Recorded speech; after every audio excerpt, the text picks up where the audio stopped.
బిస్మిల్లాహిర్రహమానిర్రహీం. అహంకారం గురించి దైవప్రవక్త సల్లల్లాహు అలైహి వసల్లం వారు ఇలా చెప్పినట్లుగా జవాజిర్ దేలిమి గారి ఉల్లేఖనం ప్రకారము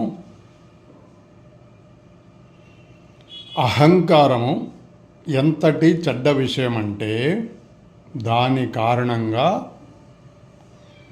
70 సంవత్సరాల అత్యుత్తమ ఆచరణలు సైతం నశించిపోతాయి అని దేలిమి గారు ఉల్లేఖించడం జరిగింది.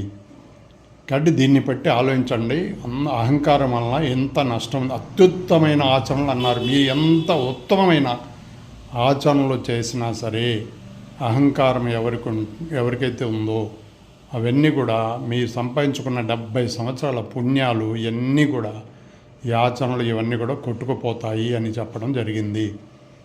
కాబట్టి దీన్ని బట్టి ఈ రోజు నుంచి మనం అందరం కూడా అహంకారాన్ని వదిలిపెట్టి సౌమ్యంగా ఉందాము.